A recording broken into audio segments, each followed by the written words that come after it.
Hello, everyone, and welcome to today's webinar, The Modern Outdoor Kitchen, a new standard for outdoor living and entertaining. As we continue our theme of outdoor living design for the month of September, I have the pleasure of introducing today's speakers. Kay Trelaskey, Sales and Marketing with True Appliances, Chelsea Both, Brand Manager with True Appliances, and finally, Kimberly Little, Director of Business Development at Royal Green Appliances. Ladies, please take it away. Hi, I'd like to welcome you to our CEU on Modern Outdoor Kitchens. My name is Kimberly Little, and I'm the Director of Business Development for Royal Green Appliances in Parsippany, New Jersey. We're so excited to be working alongside True today to be able to present this to you.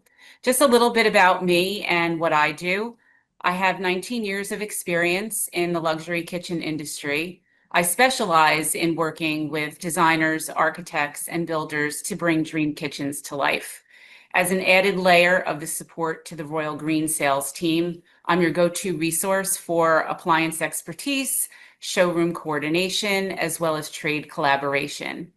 Royal Green Appliances has been a trusted name in the appliance industry for over 70 years.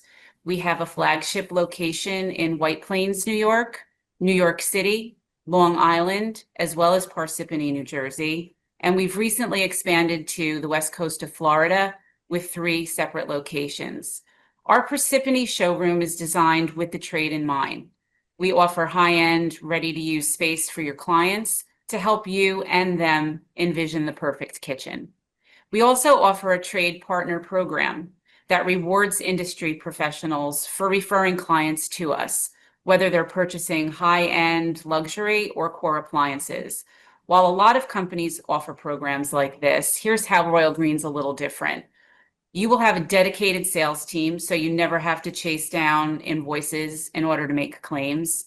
Partner checks are generated and paid monthly based on the invoice sales. And Royal Green also has a dedicated in-house service department that acts as a concierge to your client for the life of the product. Not a warranty, but a liaison with manufacturers to manage service issues as they arise. Our seasoned sales team can guide your clients through the many brand options, ensuring that they make the best selections and choices for their space and lifestyle. But we don't stop at the sale. We coordinate the delivery, the installation, and we also offer extended warranties. So pretty much Royal Green, from sales to service, we own it with you. And so now I'd like to welcome Chelsea and Kay from True Appliances as they take us through their Modern Outdoor Kitchen CEU. So thank you, Kimberly, so much for that introduction on Royal Green. I'm Chelsea Bothy. I am the brand manager of True Caliber, and I'm joined today with Kay Trulask, who is also on our brand team. So we're very excited to present this CEU. But, before we dive into the CEU content, because we promise to be brand agnostic, as we should with our CEU, but I do just want to give you a little background on who True is in case you don't know our story. So for 80 years, so again, similar to Royal Green, right, we have been building commercial refrigeration. So since 1945, that has progressed a ton over the last few years. And really in about 2008, we came out with our first line of residential refrigeration. And since then, we've really carved a niche for ourselves, I'd say, in bringing a different type of refrigeration product to market. All of our refrigeration is indoor and outdoor rated, all of our undercounters. So outdoor kitchens, as you can imagine, we are very passionate about. It's where we got started in the refrigeration space, was in the outdoor kitchen. And it's been really, really fun to see what the designers and customers that we work with are doing in their outdoor spaces. They are truly outdoor spaces and not outdoor kitchens anymore, right? Like people are really willing to invest more and more in that outdoor space. We were very excited to launch at KBIS in this year our newest endeavor, which is introducing our line of Caliber grills. So as you can imagine, this whole outdoor conversation is just even more exciting for us now, offering cold and hot product outside. So I think for now, that's all I'll talk about our product, and we'll just kind of dive into the content. But, thank you guys so much for joining us today. It's not It's not always the most fun to sit on a webinar, but it's great to be able to capture a whole audience of you without having to be in person. So thank you for joining, and we'll go ahead and dive in. So, as Americans, I think the outdoor space in general is very special to us. It really conjures nostalgic ideas in our head of a simpler time, right? Where neighbors and friends were connected, togetherness was more integral in who we were as a society. And I think really recognizing this when we're designing and building outdoor spaces allows us to tap into these values and ideas. Often families, I think, are really trying to reclaim some of these feelings that have been lost, feelings of spending as much time possible together. So let's talk a little bit about how we got there, where we are now, and where we really see things going. So, this is a CEU, of course, so we're going to go through some objectives. So first, we're really going to start with exploring the cultural and social evolution of outdoor entertaining.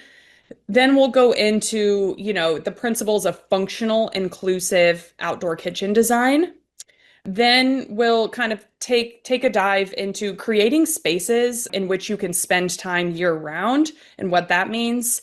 And lastly, we'll kind of put all of this into practice, right? And really look at, outdoor kitchen designs in the modern landscape and what that means. So first, exploring the cultural and social evolution of outdoor entertaining. If you've ever sat in on a CEU from us, we kind of like to start really broad and start fun. Like, why are we talking about this? How did we get here in the outdoor space? So really looking at the history of backyard grilling to the modern shift into outdoor leisure and community connection. So, while this picture it's kind of funny, right? But the use of fire for cooking likely emerged through accidental discoveries, such as finding cooked meat after a wildfire or experimenting with food near a fire. And, while the exact date is unknown, evidence does suggest that humans have been cooking with fire for at least 780,000 years, but potentially up to 2 million years. Cooking with fire has really changed everything, right? Like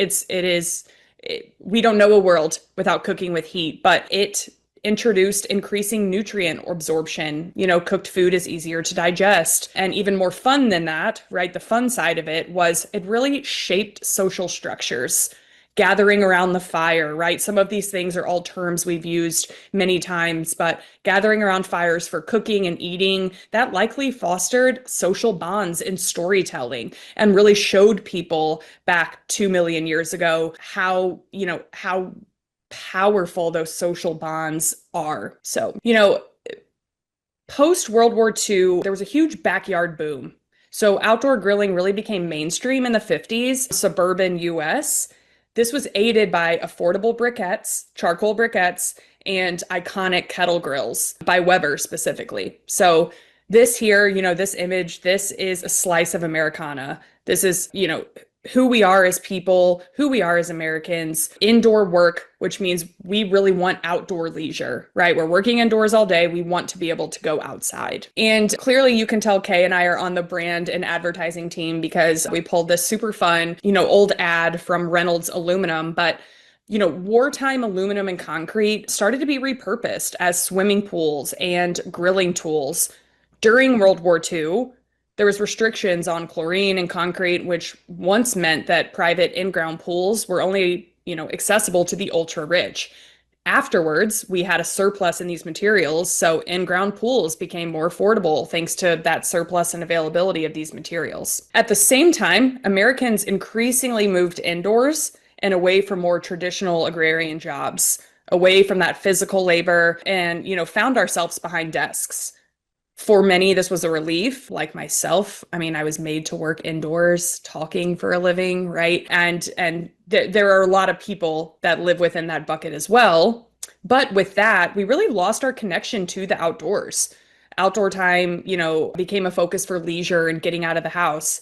Now our professional problems have sometimes gotten even worse, right? We know, inside the home is less of a refuge from work with work from home, right? That is what I'm doing today. I'm working from home. And oftentimes on the days I work from home, I'm actually working longer hours. And I'm sure a lot of you can relate to that as well, and it means it's just even harder to escape. So when you get outside, you really are able to escape screens, the at-home office. You're able to disconnect in a unique and special way. So what do we need to do? We need to exit the house and enjoy the outdoors. So, in our disconnected world where social engagement is online, right? There's threads of group texts, group chats, memes, videos, pics, right? We lose a lot of that face-to-face element, unfortunately. And in today's world, in an age of hyperconnectivity and screen fatigue, gathering in person around a grill or a fire pit really offers a rare, real connection. It's almost a digital detox without saying it. That term is like so popular now, right? To take a break from social media or do a digital detox. And there's some of us that unfortunately don't have the opportunity to do so because our whole world is online. But today's outdoor kitchens and fire features are more than just design choices. They really are tools for bringing people together. We're not just, and I said this before, but we're not just building outdoor kitchens. We're helping bring homeowners together, homeowners and their friends and their family. The outdoors is really where we're able to recapture a lot of that time back, that unhurried, engaged social time. As you speak to your clients, really, I think if you can connect them with these ideas, it's important that they believe in them, because the more they connect with the why they're putting, all of this effort and time and financial resources into an outdoor space, the more committed they're going to be to want to invest more into that space, right? And of course, you guys as designers know what that means, right? It's a more fun, it's a bigger project. It's more fun. It's more involved. It's more choices you get to make for them. And the more they view that space as a place that they can make face-to-face connections with their friends, their family, even their spouse, the more they're going to understand what they're investing in. It's luxury, it's leisure, and it's social connection. So, a lot of these, it's kind of like, well, duh, Chelsea, we know this, but it's always nice to see this stuff backed by actual statistics. So, a study from the University of Michigan found that memory and attention spans were improved by 20% after interacting with nature for 1 hour. That was pretty crazy for me to read, right, when we were researching and building out the CEU, because, according to the National Institute of Health, spending time outdoors is linked to a bunch of health benefits, but reduced stress and anxiety. I think we all kind of know that, right? Like, there's a reason why there's a phrase of touch grass, right? Like, get outside, connect to nature to bring you back to that center, but also improved cognitive function, better sleep, even a lower risk of chronic diseases like heart disease, diabetes, and some cancers. Research suggests that even very short periods of exposure to nature can offer significant positive impacts on your physical and your mental well-being. And it now is a time more than ever to really take this stuff into account. And of course, there's health benefits of socializing, right? We know this, but according to Mayo Clinic, socializing not only is going to stave off feelings of loneliness, but it's also going to help sharpen your memory and your cognitive skills, increase your sense of happiness and well-being, and maybe even help you live longer, right? So we're going to talk a lot about decreasing the invitation barrier to new friends. Like, what can we do to bring the most amount of people through our home that we want to, of course, and what's going to make us feel comfortable bringing people in our home if we're equipped with the tools in which makes it easy to do so, right? So, if you've ever sat in on one of our CEUs, you know that all of our CEU content is built around spending time with others. It is an underlying company theme of ours. Like, we really want to do whatever we can to support wanting to enjoy life with your friends and family. And, we all learned this firsthand during the pandemic, but being outside and entertaining at home have become integral when designing and even choosing a home, because it's so important to our health and well-being. We started to prioritize a lot of different things within our home. We added a lot of checkboxes to the things that we're looking for in a home or in a space. And there's been a big shift towards curated luxury experiences in your own backyard or your neighbors, right? But hopefully in your own backyard. So now we're going to really dive into how the expectations have shifted around the modern outdoor kitchen and really how we can make it both fantastic and functional in today's world. Next, we'll get into, like Chelsea mentioned, some key things to think about, these thought starters when it comes to the principles of functional outdoor kitchen design. So when designing an outdoor kitchen, the foundation is functionality. And that really means prioritizing safe and logical layouts and really carefully integrating the key zones of prep and cooking and gathering. And when these elements are thoughtfully aligned, the outdoor kitchen can really become more than just a place to cook. It can become a seamless environment for both everyday use and effortless entertaining.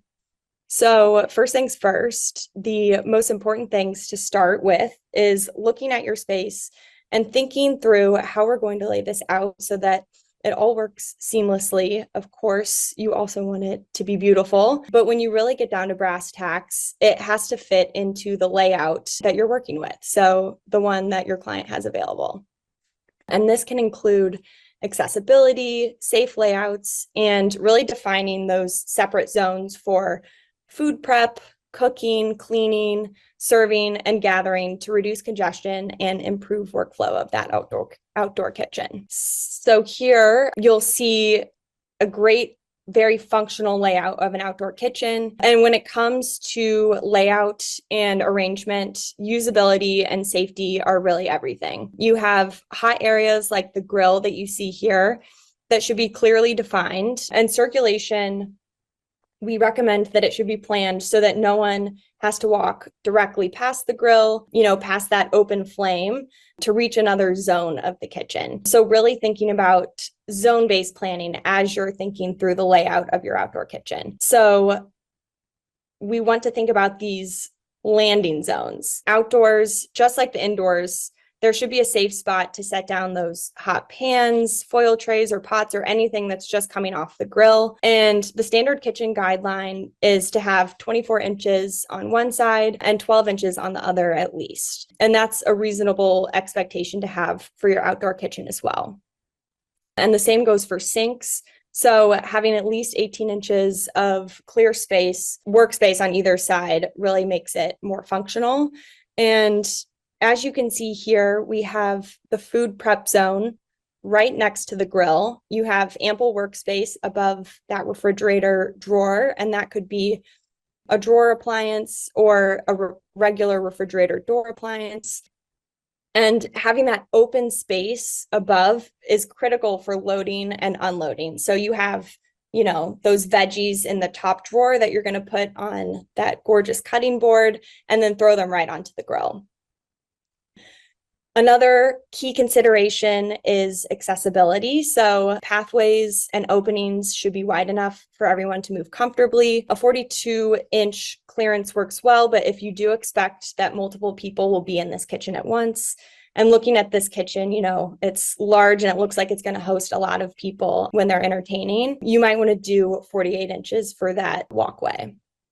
And of course, in multifamily or ADA sensitive projects, you may want to consider those countertop heights that may need to be adjusted a bit lower as well. And another final thought that we love to talk through when we're looking at this kitchen is those seating zones. So you can see we have bar style seating, we have a gathering space kind of for chilling next to the fire, and then you also have a more formal dining space. And thinking through what your client really needs. Not every outdoor kitchen will have ample space. So thinking through what they need. Do they want to have more bar space because they'll be entertaining, more closer to perhaps the wine refrigerator you have over there on the right, easy access to that self-serve beverage? Or will you have more space to be able to gather? In this next slide, you'll see a different angle of this kitchen. And you have your prep and cooking station on the left. And on the right, you have that beverage dispenser and an ice machine. And you have that ample countertop space above for drink prep. So someone in this kitchen has the full functionality to prep their food and cook it on the left. And you can also have maybe a bartender or whoever is the best at making a martini over there on the right. In this next slide, you'll see an example of a self-serve beverage station. And so this is when we really like to ask the question of what kind of entertaining is your client interested in?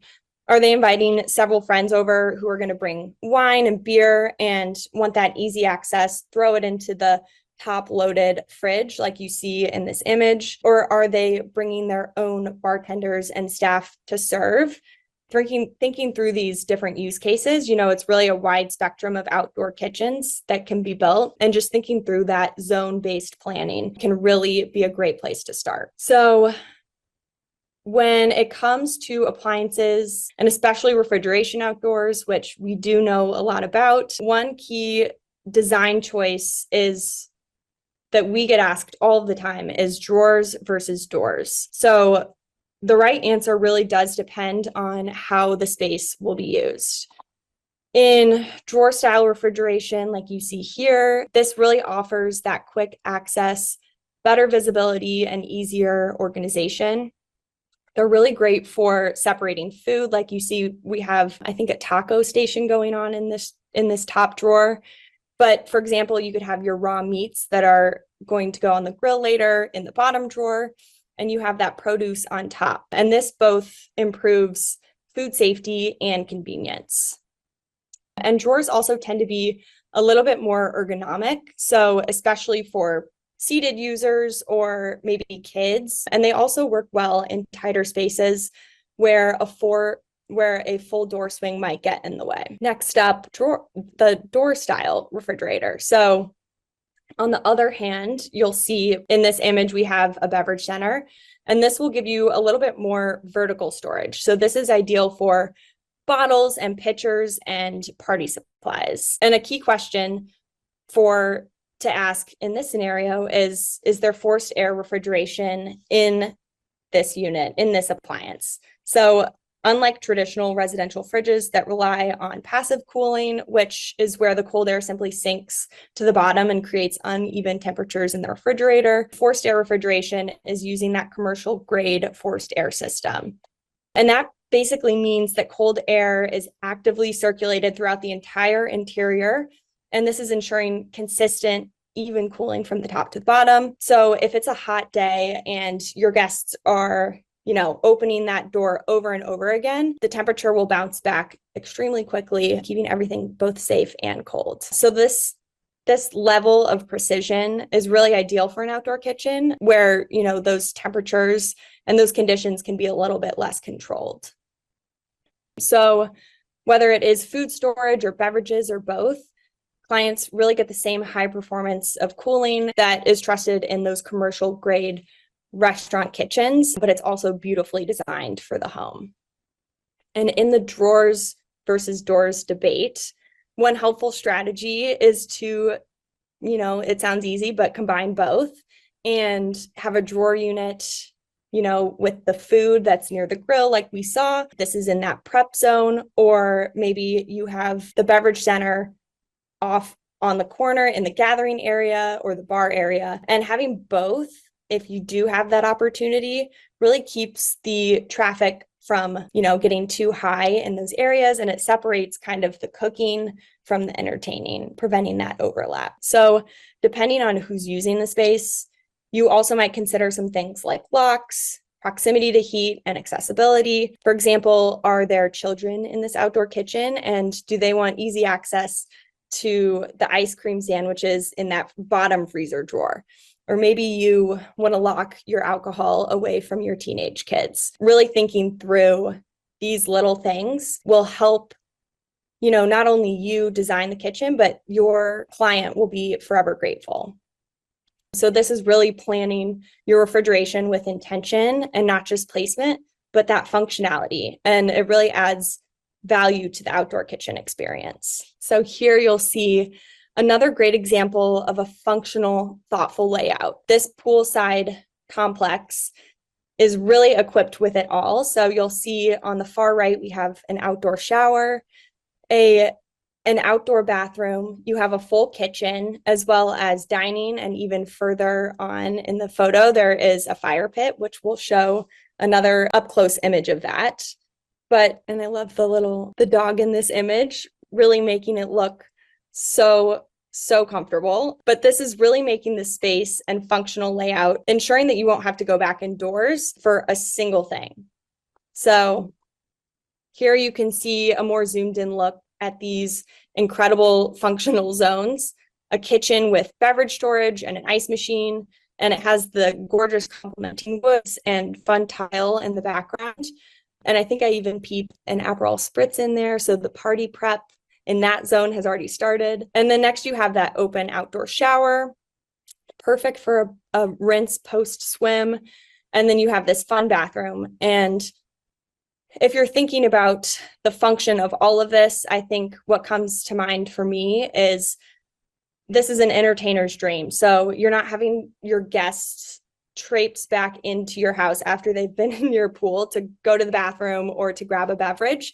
It's all out there. It's all in this concise space. And another important factor in designing an outdoor kitchen is really understanding the lifestyle and the habits and desires of the client. So will they want to use an amphitheater style fire pit like you can see here? Maybe they want space for games like that ping pong table in the back, lounging, or the pool. And you can even see further in the back a separate table space that's closer to the house. So this space really has it all. And I think this is a great segue into layout planning. So specifying those pieces of an outdoor space that your client will really thank you for, and doing this by tailoring those elements to how they will use the space.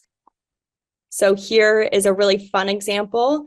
Maybe the client is really good at making cocktails. Maybe they hire a bartender to come when they host events for their parties. So an island featuring this commercial back bar beverage station, it might just be the cherry on top for this client. Maybe your client is in a cooking mindset. So being able to accommodate a range of cooking styles and user needs. So some questions that are great to ask your client when you're thinking through if they are an avid cooker, what types of food are they going to be making? Are they preferring smoking? There's so many options out there with cooking appliances. They could be doing flat tops or griddles like you see here on the left, maybe traditional grills or some Komodo style options. Another really great thing you'll see here, there is the option for social grilling. So like Chelsea mentioned, we really talked about the importance of outdoor spaces as a place to connect. And, does your cooking enable engagement as well? So here, with the lid completely disappearing into itself, you're able to maybe grill and flip those burgers and talk with your guests who are right behind you. And it's not unusual to have 3 or more cooking elements in an outdoor kitchen these days. And we see pizza ovens and griddles and smokers, traditional grills, and then a variety of burners and accessories that might be added on. So there's really a full option to really make the cooking enthusiast happy. So is your homeowner someone who wants that nice built-in grill head, or are they that enthusiast? And they don't have to be the same brand. You want to get the best of the best for each. So next, we'll take a moment to talk about something that often gets overlooked, and this is accessibility. So outdoor kitchens, as we've been saying over and over again, they're designed to bring people together. But it's possible that they might be unintentionally excluding some with mobility challenges, whether that's a wheelchair user, an aging parent, or maybe even someone who's just recovered from an injury. This is where ADA compliant appliances and layouts can really help ensure that everyone can comfortably enjoy the space. That might mean installing a lower height refrigerator drawer, maybe a side access grill, or making sure that the countertops are easy for maneuvering as well as the aisle widths. And while ADA compliance is often associated with institutional spaces, today's outdoor appliances are designed to really meet the standards without compromising aesthetics. So they're really looking just as sleek and modern as any other option these days. So even if a client isn't necessarily out of the gates asking for these features, asking them if it's a consideration really shows forward thinking, and it's especially relevant for multi-generational households, luxury builds where aging in place might be a thought, and certainly in those multifamily and hospitality projects where compliance might even be required. At the end of the day, designing a space that's welcoming and inclusive and comfortable for all guests isn't just smart, but it's really good hospitality, and that's really what outdoor living is all about. So speaking of outdoor living, I'll pass it back to Chelsea, who's going to speak a little bit more on maximizing your outdoor space to be year round. Yep, exactly. So, we've talked about all kinds of things to consider, how amazing an outdoor kitchen can be, an outdoor space, but it's only as good as how much time you can spend there. And it always makes me laugh a little bit when I think about, of course, our varying climates in the United States. And it's always a little baffling to me, and I love it, but some of our customers that live in climates where they might only, feasibly get to spend 2 or 3 months in a purely outdoor space, but they're willing to invest in the space. And I love that. But let's talk about what we can actually do to, through material choices, aesthetics, and different things like that to encourage extended use as long as we can throughout the year. So first, right, like durability and safety, you're investing a ton into this outdoor space, but again, it's only as good as its durability. So, think you're somewhere tropical, maybe you're even by the ocean, your client has a beachfront property, or maybe the outdoor kitchen you're working on is going to go through a really harsh winter. You really, really need those high performance materials that can be used year round, stand up to the elements, and also the test of time, right? Because again, it's an investment. So you expect this to last for years to come. Many stainless steel cabinet manufacturers are now offering transitional or even modern outdoor cabinetry with a really wide range of uses and door styles, ranging from traditional to shaker to frameless, contemporary. I love that we're no longer in the days where you're really limited in your outdoor cabinetry. Definitely, recommend stainless steel that's 304 grade or higher for cabinetry and appliances. This is very, very important when you talk about salt air environments, anywhere where you might be worried about corrosion or rust, investing in those materials that are that 300 series and above is going to be absolutely crucial. Just to name a few, Danver, Trex, Urban Bonfire, John Michael, Weatherstrong. There's so many great cabinet manufacturers out there now. So just definitely something to consider there. And also in terms of safety, how important it is to use non-slip UV resistant flooring, whether that's textured concrete or porcelain pavers. Again, in regards to concrete pavers and porcelain, like there's so many fantastic options out there. But additionally, tools like Glaze Guard Plus, right? Those are going to be anti-slip coatings that you can apply to various surfaces, including porcelain and concrete, where again, if this is going to be near the pool where there's going to be water, right? A rainy climate, an area that isn't fully covered, all of these things are very important to consider. And lastly, countertops. So granite or deck tin, right? Those are really popular for their durability, their low porosity, and their heat resistance.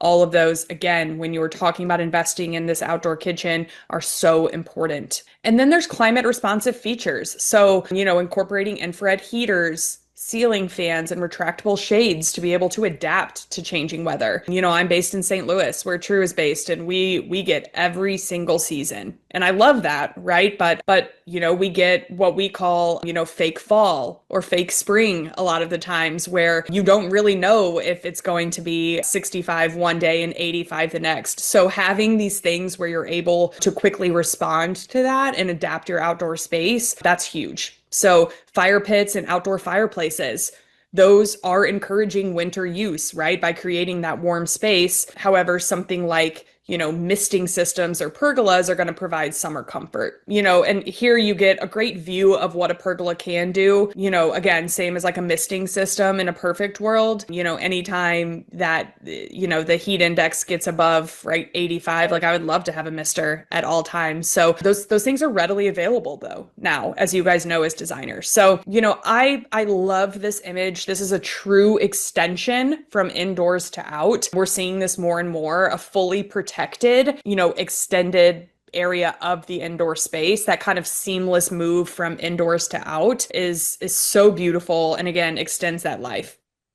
Integrated lighting and technology. So we're obsessed with lighting at True. It's kind of funny. We make refrigeration, but we love to talk about lighting, the impact it has. Layered lighting, particularly, our house is, and it annoys my husband, to no end, but we are a no big light house. and I'm sure a lot of you can, relate to that. Only lamps here, like we do not put on the overhead lights, but that can extend outdoors, right? So task lighting, ambient lighting, and accent lighting. You can use a little bit of everything outdoors. That's also going to extend the usability into the evening, right? Same with smart controls for both the lighting, heating, and audio. That is just going to enhance, convenience and the appeal of putting these types of things in an outdoor space, to know that you could control that from your phone, an app, whatever it may be, from indoors is again going to really encourage, I think, your client to consider using things like this outdoors. And again, lighting, it's so important, right? I said we love lighting. On our under-counter fridges, we have 14 color LED lighting that's included. We did not realize how important of a feature this is to a lot of people, but this space is a great example of the pretty, LED lighting used in the pool space. It's so fun. It's an easy way to add a lot of interest to an outdoor space. So, incorporating fun LED lighting that you can change the colors is just, that's such a great thing to consider in outdoor spaces. And then designing for comfort and interaction, open layouts like you see here with bar seating, U-shaped counters, those are going to invite social participation naturally, right? Proximity of seating to cooking, that's huge. Kay talked a little bit about that before, but that's really going to foster a host as the chef experience, which I think is really fun. And Kay alluded to this as well, but when your grill lid is not going to get in the way of interacting with your guests, you're really designing with intent. That means that the person grilling or prepping isn't going to be tucked away in a back corner. They're not going to be isolated, right? They're going to be at the center of the conversation. They're going to be able to cook, serve, connect all at the same time. They're not going to feel like they're off on their own island somewhere. And a type of layout, shown here is going to encourage natural engagement, whether it's just a casual weeknight dinner with your immediate family or a big party. The space is going to feel warm, connected, welcoming. Again, encouraging your client to use it all through the week and then through the weekend as well.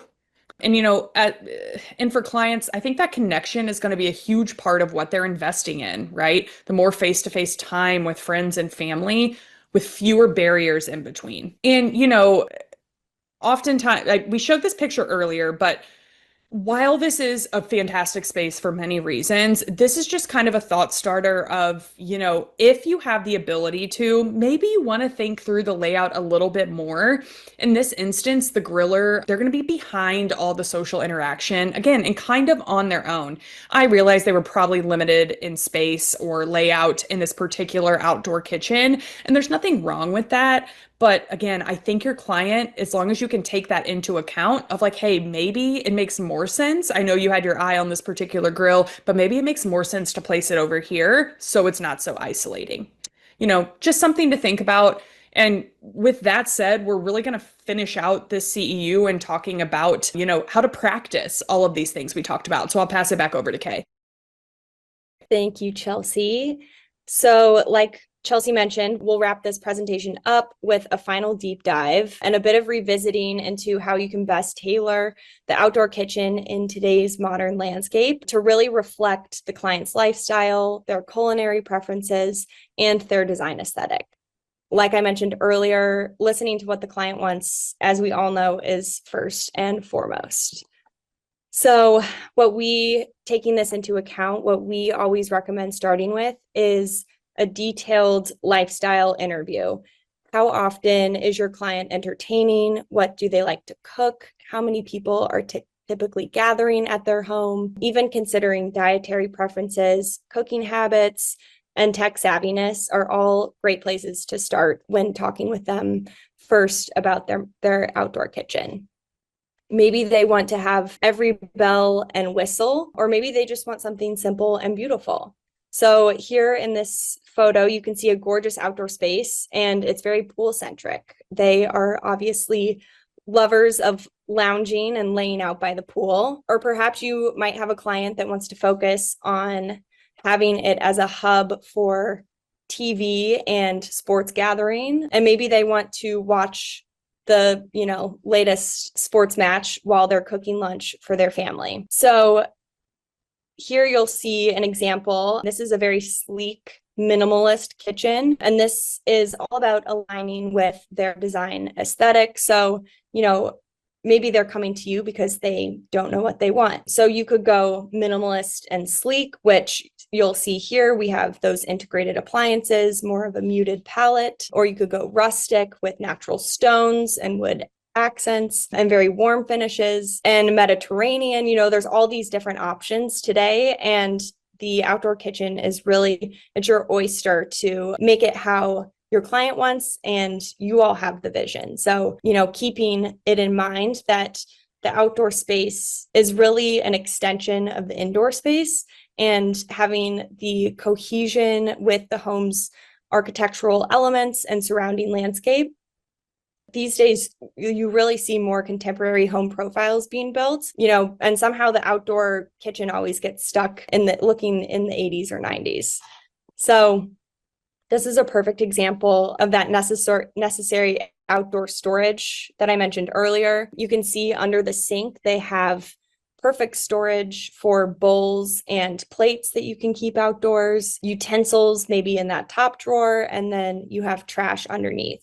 This is very clean and organized and easy, very functional. So speaking of, custom solutions, it's really possible to do custom with specialty appliances based on the client preferences. Modular elements really allow for future upgrades as lifestyle changes, and kind of taking it back to how Chelsea started the CEU with socializing, and being outdoors are so impactful for your health. It's really about function, and it's about how your client is going to live, and incorporating these modular elements surrounding around. This is a freestanding grill, so it's not quite like the campfire of 2 million years ago, but it really gives the flexibility to grow with the space, whether it be this freestanding grill or a pizza oven, or maybe you can always upgrade your refrigeration, and kind of making room for new and entertaining needs as their lifestyle evolves. You're designing it for today, but planning for tomorrow. So this is just a great freestanding unit that we love to showcase the social aspect. It's outdoors, and you're really getting to engage with your guests while you are cooking. Another tool that we always love to mention is the modern day must-haves, such as the use of 3D renderings. We see so many mood boards, and these are really so impactful to give that aesthetic and that inspiration for the space before you've really taken a dive into it. And also those material samples. These are all great tools that will help guide those initial discussions. And including the clients in this decision-making really builds trust and, kind of starts their satisfaction in the beginning on a high. So ultimately, you'll get more business, more referrals, and the amount of people who do this right these days is pretty small. So many of these spaces end up getting built by landscape architects, the pool guys, and they don't really have that design eye that can truly create something special. So some more modern influences to highlight. Color is something that we see increasingly in the outdoor kitchens of the modern landscape. So whether that be through lighting, like Chelsea mentioned, or colorful appliances, maybe you have colorful stone. There's really elegant and durable options these days, and kind of just adding elements that bridge the gap to those other spaces. So to the pool, to your indoor space. And these days, we're seeing a lot of multifunctional. We have those modern pergolas, mixtures of textures, colors, materials. And I will say I think over 60% or close to 60% of our business is colored refrigerators. And this really does hold the test of time. And I think we're seeing it incorporated in a lot more designs. But stainless is still, tried and true, pardon the pun.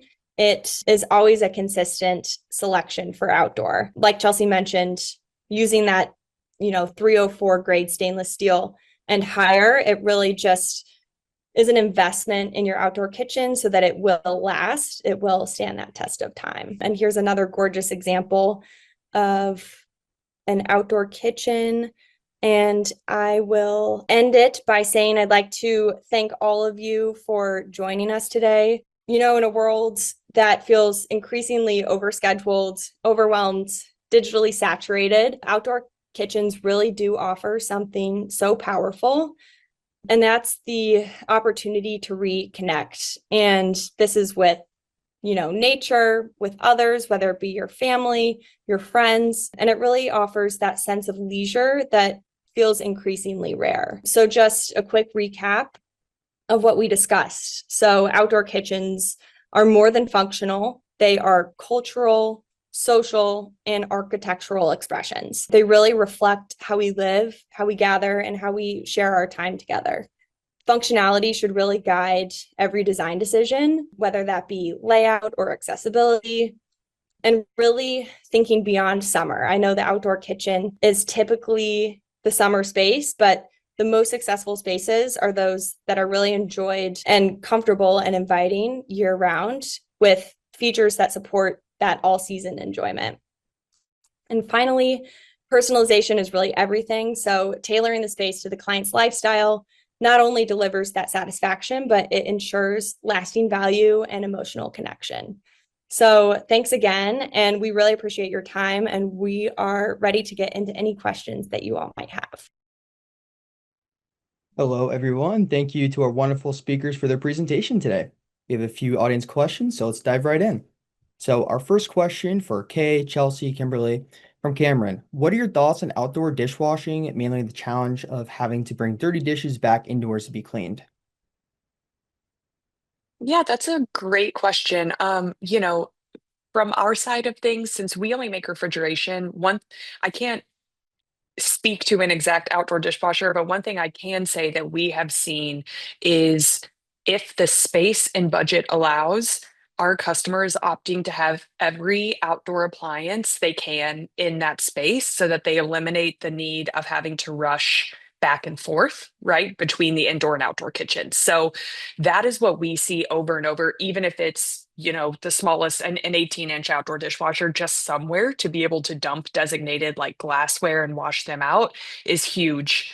Hey, Kimberly, I don't know if you guys have anything else to add there. Yeah, I'll add that I think the number one thing that we hear when outdoor kitchens are being designed, people are shy to put a sink in. They're shy to connect water into the outdoor kitchen. But that is the number one luxury, because when you are entertaining, you have a lot of those dishes, being able to wash them off in a sink where, just a couple feet from where you enjoyed them, and then being able to pop them in the dishwasher. And then maybe you have some storage outdoors, so you can just put those outdoor dishes away. It really keeps things organized and keeps your time more efficient. I can just weigh in on the fact that there are several outdoor rated dishwashers, and I agree with Kay and Chelsea. Whatever's going to be the easiest for the homeowner so that they don't have to leave their guests. If they can throw those dirty dishes in as they're entertaining, even do a small, slow, quick wash just to kind of get things back on the table so they're not running in between the home and their guests. It's a great option if the outdoor space warrants it. All right, wonderful. Thank you all for your answers. Richard is wondering, what is the best way to integrate ventilation into outdoor kitchens? So this one, I think I do want to pay, unless you have Go an answer, ahead, I want to yeah. defer this to Kimberly, because I Yeah. do think she's going to be far more qualified to answer this than us, coming from her showroom side of things. Thank you so much. When you're doing a kitchen, ventilation is probably extremely important just because of the wind factor. One of the things as a designer you're going to want to focus on is which way the house is in conjunction to where the grilling is going to take place. I would say just like indoor kitchen appliances, you're always going to want to make sure that your ventilation is big enough to capture enough space. In other words, if you have a 30-inch grill, you're going to want to go 30 or more in width for your ventilation. Depending upon how you're going to vent that, you're going to want to make sure that you have the proper CFM. So obviously, the bigger your grill, the more power it's putting out, the more smoke it's giving off, the higher CFM you're going to want. And once again, I think Best and Wolf both offer brand-wise outdoor ventilation. Hope that answered the question. That's amazing. Thank you, Kimberly. All right, moving on. So Jillian is wondering, while the big, beautiful spaces are nice to see, my reality is customers with smaller backyard patios and having space-saving ideas or appliances would be helpful. Do you have any plans, images, or anything like that you could share with us today or via your websites? Maybe I can include something in the attendee thank you email. Definitely. Go ahead, Kay. Yeah, I'll just say, of course, there's always those smaller outdoor spaces that exist as well. And we're seeing that more and more too in the urban environments. People are really making use of their whatever outdoor space they have. So we definitely do have projects where they are needing smaller appliances, smaller format, zone-based planning in general. And we can definitely share some of the projects we've been featured in that that include this. But overall, this is definitely a big consideration. And I don't know if Chelsea, you have anything else you'd like to add? Yeah, my only thing I wanted to add is just really hone in on, like, take a look at the amount of sizes that are available for outdoor appliances. Like, we make refrigeration as small as 15 inches wide. And while sure, if you look at it from a numbers perspective, we sell more 24-inch or larger fridges, but those 15-inch really come into play when you're talking about trying to maximize space. While they are small, the fact that they can hold, multiple cans and bottles, right? Just enough to be able to add some outdoor cold storage, but not have to commit to a huge footprint. And also taking a look at combo appliances, right? Like things like, a beverage center. What that means is it has shelving for cans and bottles, but it also has a little bit of wine storage.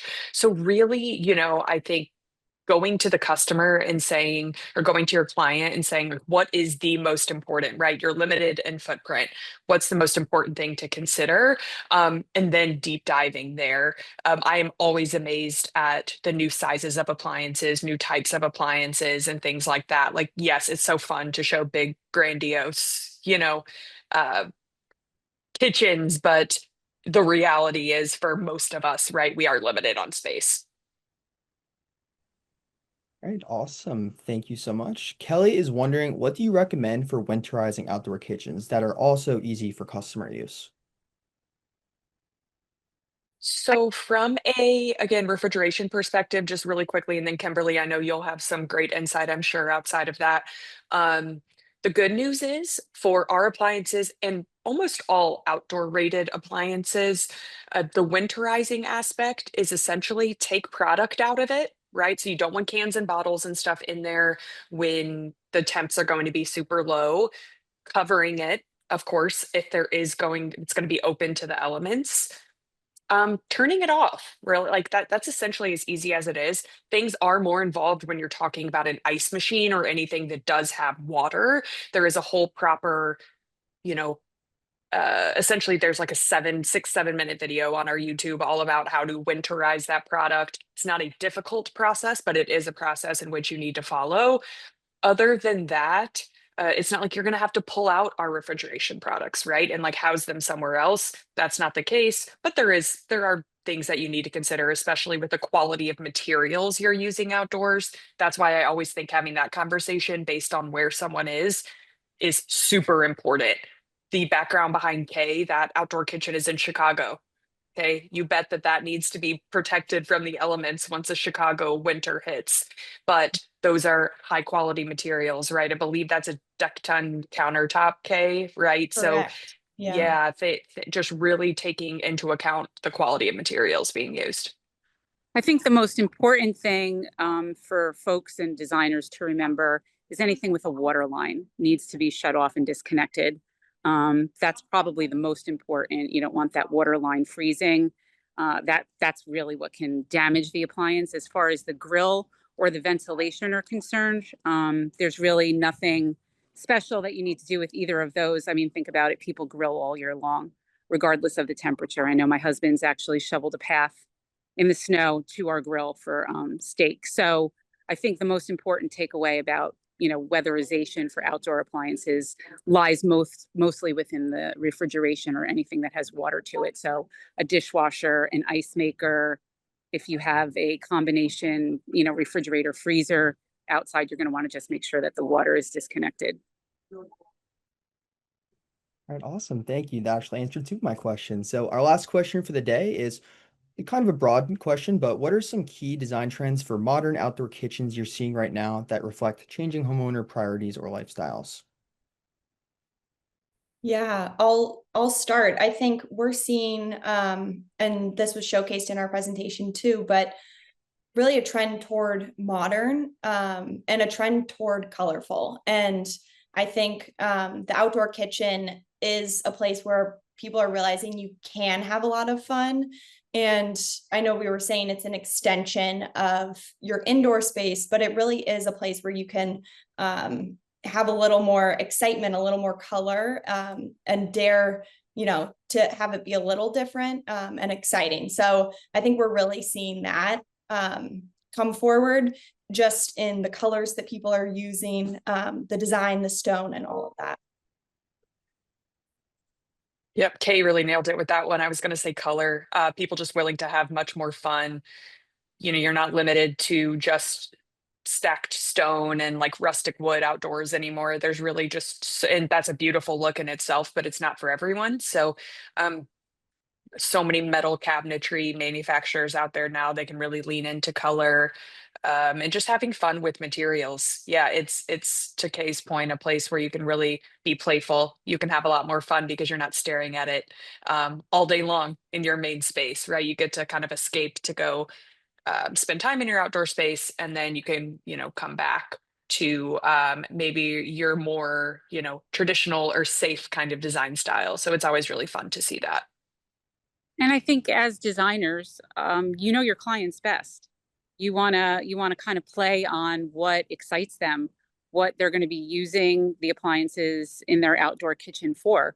Is it more or less just small intimate parties? Is it large entertaining with caterers and staff? So as the designer, best, just from having those early conversations with your client, exactly what they're looking for. And I think, like Chelsea and Kay both said, it really is sky's the limit. They're not tied to certain mediums. They can kind of play with them. There's cabinet lines that do outdoor cabinetry. So if it's a client that doesn't want a stone look or a stainless steel look, there are companies that specialize in outdoor wooden type cabinetry that they can have those colorful options as well. All right, wonderful. Very insightful answers. I appreciate all of that. I just want to thank you all again for sharing your knowledge today, and a huge thank you to our wonderful audience for attending today's session. Until next time, I hope everyone has a wonderful day. See you, everyone. Thank Thank you. you. Bye, everyone. Bye.